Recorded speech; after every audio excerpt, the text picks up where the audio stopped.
I've been thinking a lot about romantic poetry recently because I'm doing my play about Lord Byron later in the year. And Lord Byron really is one of the most extraordinary characters in all of literary history and possibly all of history bar none. And he was the arch romantic. He seemed to embody in himself the entire spirit and ethos of the romantic era. When people think of a great romantic poet, they probably fly towards Byron, although Keats may get a look in there as well. But there's something about Byron that is eternally fascinating. He was extraordinarily scandalous. He was absolutely brilliant. He became a lord at the age of 10 when his uncle died and left him his titles and his lands. He was very, very poor for a while and then fell into wealth when his great narrative picaresque poem, Childe Harold, a picaresque poem or novel, is a poem that traces a character's travels around Europe or the world. And this was Childe Harold was a kind of poeticizing of his own experience traveling around Europe and what was called the Grand Tour, when the rich and moneyed and titled would be sent around all the great cities, in particular of Italy, Venice and Rome and Florence, to see the wonders of the past, and in particular what had been left behind in the Renaissance. And Byron did this, and he turned it into Childe Harold's Pilgrimage, was the poem that sold so extremely well that he was instantly famous. He was famous overnight. As he put it rather famously, I awoke one morning and found myself famous. I've used the word famous too many times in succession there. But Byron was really the ultimate romantic. And it got me to thinking, what is it that sets a romantic apart from poets of the previous age, the Enlightenment period, or what's known in English literature as the Augustan age? And we're talking about Swift and Pope and Dryden, Samuel Johnson, Abram Cowley, the essayist and poet, William Cooper. These are what are known as the Augustan poets. And they are called the Augustan poets because they made a conscious effort to emulate the great poets of the reign of Emperor Augustus in ancient Rome. And we're talking chiefly about Ovid and Virgil. And to write poetry of the same sort of grandeur and titanic scale, and also they were attached to the center of power the way Ovid and Virgil were, although Ovid was exiled, and we don't quite know what he was exiled for. There was something scandalous that irritated Emperor Augustus, and Emperor Augustus had him exiled from Rome, and he lamented it in many poems. And I'm getting off the topic slightly, but Ovid is a fascinating character, and he had a huge influence in British literature, especially on Shakespeare a couple of generations before. But the Augustans, which is Dryden, a Pope, etc., really made a conscious effort to try to copy the spirit and style of the great Roman authors. And so you have this you have a poetry that is grand in conception, that is epic, that is thunderous and resounding, and very importantly, it has a kind of beautiful regularity and clarity, a pellucid clarity to it. Because what they were also trying to do was regularize and what they called ascertain the language, make it pure and perfect. And they wanted to reflect this in their poetry. So you have these perfect lines of iambic pentameter with perfect rhymes at the end. Pope is the ideal poet of this kind of poetry. There's no one who can match him, his unbelievable fluency writing regular rhymed verse. Dryden is a pretty close second, I have to say, but Pope is one of the most extraordinary writers in the language. He's possibly my second favorite poet after Shakespeare, and he managed to write poetry that was so elegantly expressed and so tightly compacted that you can't quite believe what he's managed to say in two lines in a perfect couplet, and at the end of the lines sort of what appears to be fall into rhyme as if by accident. The rhymes feel like they were grown organically. You don't feel like he's forcing a rhyme ever. It's as though it happens by accident, but over and over and over again through reams and reams of endless verse, which hardly ever have a duff line. I mean, I can't recommend Pope highly enough. In particular, his extraordinary and thunderous translation of Homer's Iliad, and later translation of Homer's Odyssey, although he didn't do all of that himself. By that time, he was so famous, he didn't need to write for money anymore. He was the first professional poet who made his living out of poetry. By the time he came to translate the Odyssey, he was doing so well, he didn't need to do the translation. He farmed it out to various other people, including his neighbor, who actually did a really great job. But this idea of making the lines really regular and clean and perfect, and metrically satisfying and satisfying in their rhyme, reflected the Enlightenment idea that reason could tame, ascertain, and perfect the world.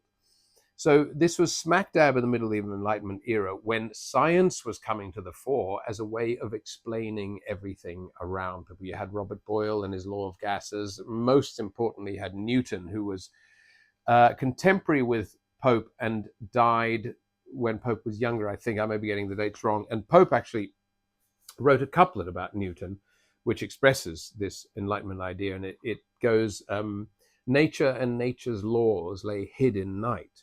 God said, let Newton be, and all was light. So adapting the opening of the Bible, obviously, and fitting Newton into it as this kind of interpreter of the universe. And in the Enlightenment, philosophers believed, and philosophers were scientists, natural philosophers, there wasn't such a word as scientists at that time. Philosophers believed that through reason, you would be able to see into matter, see into the mechanisms of the universe, and understand how everything works. And that you would actually be able to sort of understand the world and perfect humanity by applying reason to all situations and eschewing as much as possible the roiling emotions and passions that poison human thought. And they did think of them as somewhat, let us say, somewhat poisonous. Passion was not to be trusted because it could rip into rages and do terrible things. I think there's a great deal of truth behind that. And reason was a thing that would tame humanity, but also tame the universe, tame the world around. So, I just got a message. It would tame nature in particular, because nature was seen as a dangerous, capricious, and almost vindictive force that could suddenly sweep you away in a deluge, a flood, or a volcanic explosion, or a terrible tempest, or a whirlwind, or an earthquake. Nature was not to be trusted. This was seen most clearly in the great earthquake of Lisbon, which I think was 15 something or 1655, I think. And it happened on All Saints' Day in Lisbon, when people were in their churches praying to God. So they were at their shrines and fanes praying to the deity, when apparently the deity tumbled their churches onto their heads and killed thousands upon thousands of people. And then the earthquake was followed by a terrible tsunami, which they always are, of course, which wiped out even more people. And this caused huge problems in the Enlightenment imagination. One, because people were still piously religious and thought, well, how could a good God do this? And those who had a more mechanistic view of the universe, who thought, oh, it's a clockwork that had been put in train by God, that had put into operation by God, that it would be this sort of perfect mechanism that always moves towards good. Leibniz, the great German philosopher, had summed this up in a philosophy of this is the best of all possible worlds, which Voltaire, the great French humanist and writer and wit and satirist, subsequently satirized in his wonderful, wonderful book Candide, which is a beautiful parody of Enlightenment thinking, and in particular of Leibniz, and this idea of the best of all possible worlds is parodied in a character called Pangloss, who always has an explanation for everything. He glosses everything. He's a Pangloss. And terrible things keep happening to him over and over again. And every time something dreadful happens, he says, well, it's the best of all possible worlds. Everything is for the best in the best of all possible worlds. And slowly you get Voltaire's cynicism seeping through this beautiful little novella.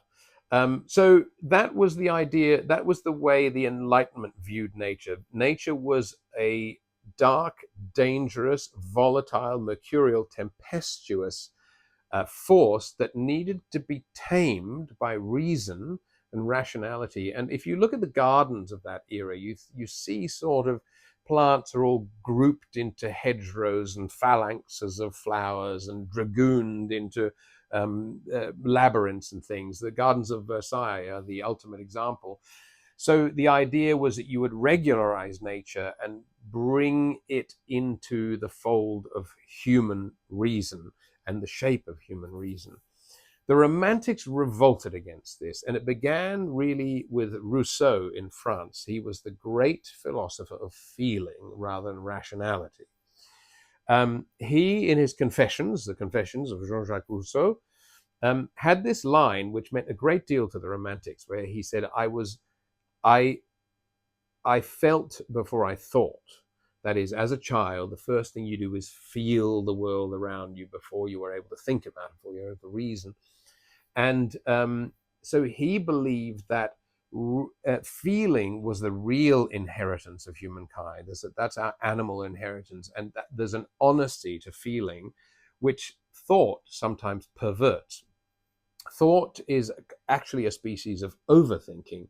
And what we really need to do is feel the world around us, get in touch with our inner child. He had a great sort of, he was a great advocate for childhood and childish emotions, and allowing the inner child to come out and not trying to suppress it with reason. And so he became the great, great philosopher of feeling. And he had an enormous influence on the Romantics, who grasped hold of the idea of feeling and who looked out into the world. They realized that the human spirit cannot be as easily tamed as the Enlightenment thinkers believed, that it constantly has these roiling passions within it, these sort of tempestuous feelings that are bound to burst out at certain points, and sometimes very badly, sometimes very well. And they looked into nature and they felt less afraid of nature and more sort of in tune with it. Nature had these terrible sort of tempests and roiling passions as well. So they saw volcanic explosions and floods and thunderstorms and tempests as a wonderful expression of humanity. And so there was a feeling in which humanity could be connected to the wildness of the universe. And in fact, our wildness was therefore to be grasped and held onto and understood and relished. So it was a complete volte-face. It was a complete reaction against the Augustan era, which had felt the opposite to that. Nature must be tamed and our passions must be tamed. The Romantics felt them, and they agreed with Rousseau in saying, yes, we must grasp hold of feeling, and feeling can give us an education. So there are two things. One, feeling gives us an identity with the universe. We are part of the universe. There's a sort of great truth to that, because subsequently science has discovered that, in fact, we are made of the matter of the universe, synthesizing the atoms that are in our body. So when stars explode, the pressures create all the atoms that make up our body. So we are, in essence, star stuff and stellar matter. So I think there's a sort of great truth to this, although curiously, the Romantics were very, very much against science in general. Keats had spoken quite vehemently against it, and lamented the Newtonian act of unweaving the rainbow.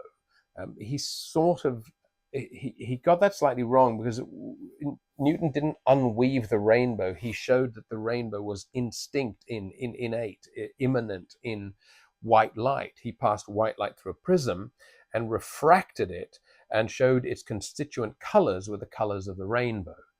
And that white light is actually made up of all the colors. Anyway, Keats called this unweaving the rainbow, and thought it was unpoetic in nature, was anti-poetic in nature, and that we should just look at the world and not try to look into it so much. He said rather famously, "Oh, for a life of sensations rather than thoughts." So if you just feel things, that would be the best. And there was he famously wrote to his brother in a letter this idea of negative capability, that a poet should have negative capability. And negative capability was what he called, and I hope I quote this right, is capable of living amidst mysteries, uncertainties, and doubts without any irritable reaching after fact and reason. So Keats is very explicitly speaking against science, as Blake had done, because Blake, one of the other great Romantic poets, saw science as an industrializing of the world, an industrializing of mankind, and a ruination of nature. So he talked about the dark satanic mills that seethed on the shores of England and ruined the beautiful natural landscapes, and there is certainly some truth to that. But just speaking of Byron and his connection to nature, there's a little poem from his Childe Harold's Pilgrimage, which we've already talked about, where he expresses this identity with nature sort of rather perfectly. And it's at night time, and he's thinking about the night, and he says this: "And this is in the night, most glorious night. Thou wert not sent for slumber. Let me be a sharer in thy fierce and far delight, a portion of the tempest and of thee. How the lit lake shines, a phosphoric sea, and the big rain comes dancing to the earth. And now again 'tis black, and now the glee of the loud hills shakes with its mountain mirth, as if they did rejoice o'er a young earthquake's birth." So there's Byron being Byronic, and you see that he's identifying himself with the tempests and the darkness and the mysterious parts of nature, which had been rather, people were suspicious of them in previous times, and they'd been rather eschewed and turned away from in earlier ages.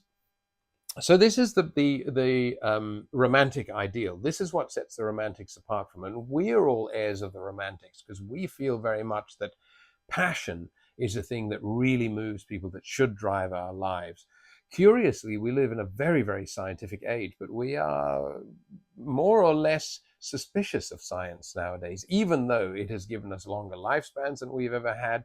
This object that I'm actually recording on now, planes that fly through the air, television that gets beamed into your house, medicine that heals us of every possible problem. I mean, we all have complexions that would have been astonishing to people of Byron's age. One of the reasons he was considered so beautiful is he didn't have all the scars and pockmarks that usually got stuck on people's faces, because you just couldn't go to a chemist and get cream to get rid of things. If you got something on your face, that was a scar forever. So everybody was scarred.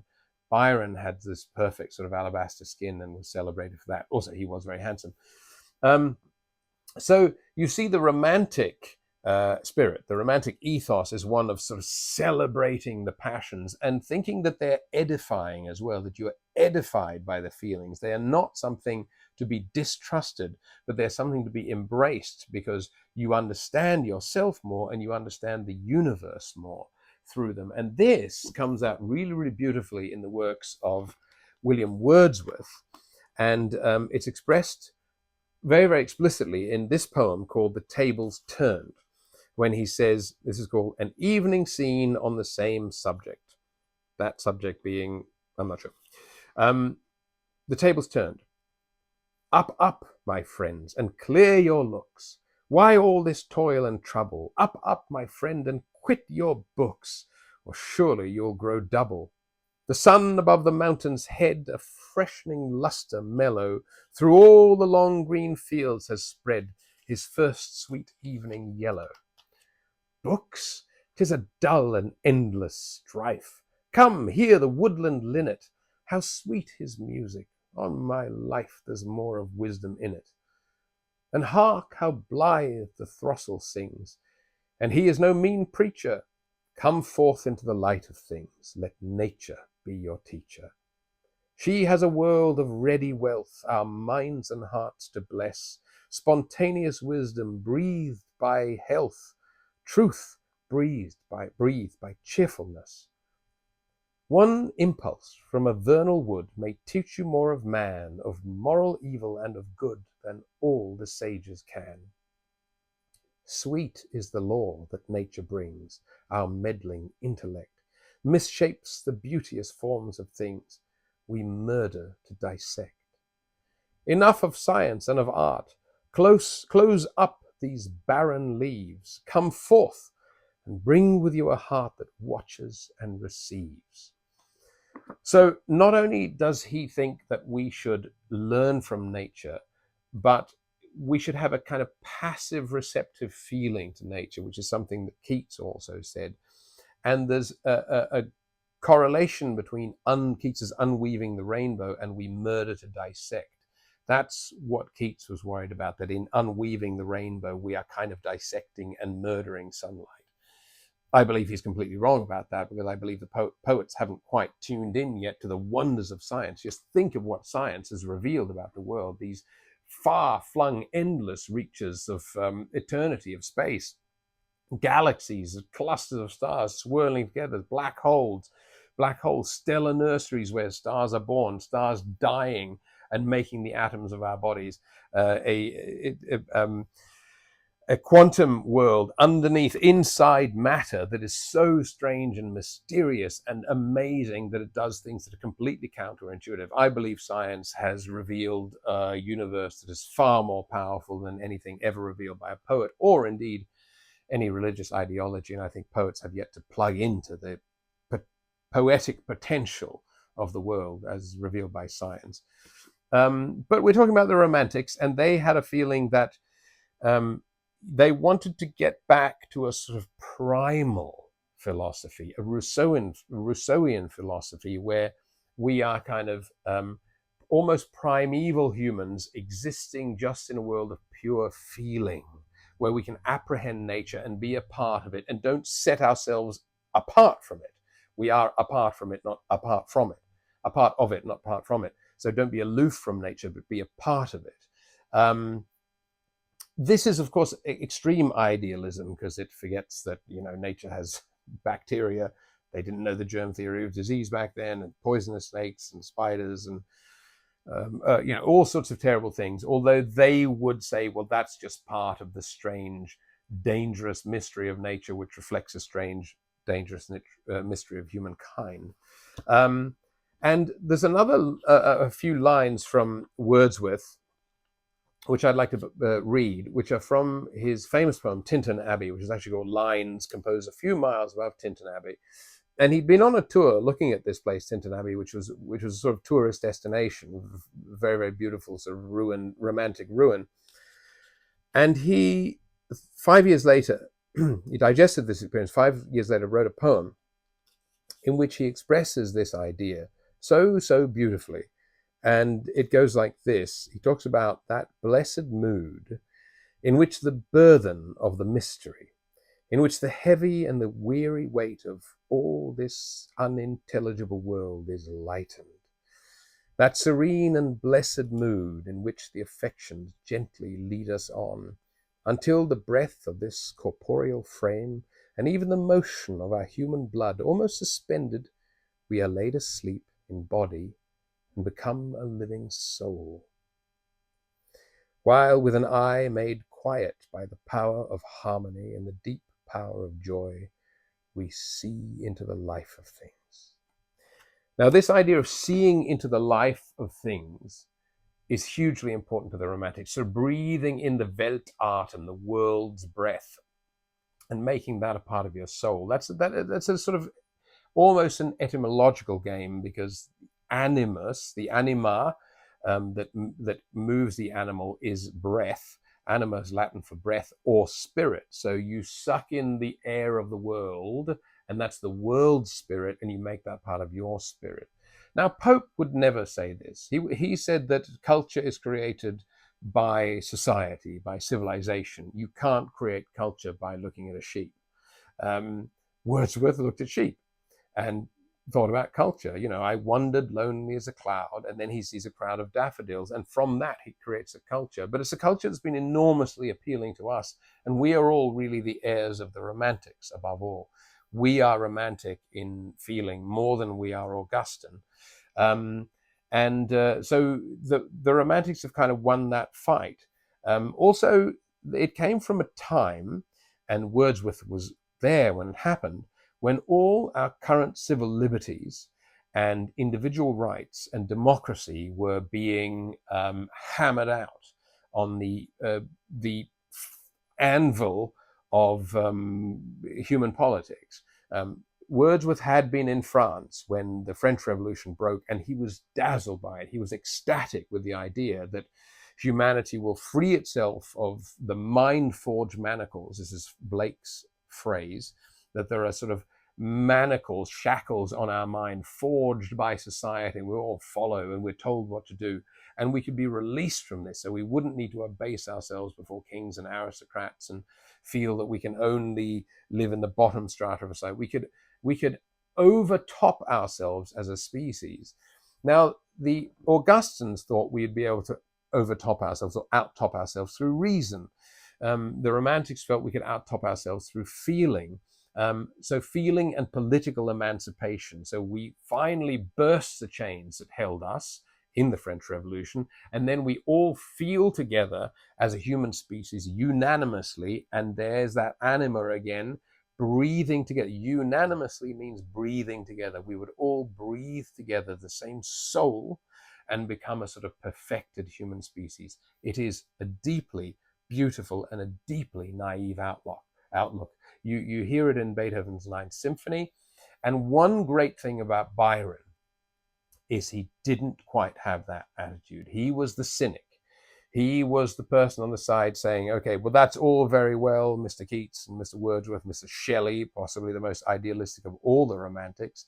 But actually, this is what really motivates humans. And his great poem, Don Juan, and it's Don Juan, but he makes you pronounce it Juan because he rhymes it with new one and true one and through one, Juan. In this poem, he cuts through all that kind of, shall we say, guff of naivety and idealism, and sees how humans really operate. And he's extremely funny because he's a satirist. There are parts of Don Juan that make you laugh out loud, and I really recommend reading it. It repays reading 1,000 times over. It's the funniest thing you can read until Oscar Wilde. And at the same time, it's enormously lyrical because he was capable of everything. And that's, I think, why he had such an enormous influence in his time, because he wasn't just a naive idealist. He was this kind of colossal concatenation of all sorts of different things, the full spectrum of human feeling, understanding, wisdom, ability, beauty, and irreverence and scandal. And that's always terribly, terribly appealing. And he was one who said, truth is always stranger than fiction. That's from Don Juan, and that encapsulates everything. He always wanted to speak the truth, the way things really are. The Romantics, to a great extent, the other Romantics, I should say, to a great extent, I beg your pardon, speak the truth they wish to see. They say what they wish the world would be. Byron was never that naive. And if anyone happens to be in London in June in Barnes. Come and see the show. It's called Don Juan. It's on the OSO Theatre in Barnes from the 17th to the 19th of June. But this has been a little examination of parts of Romanticism that I am thinking about and grappling with at the moment. I hope you enjoyed it, and I'll come back with another topic next time.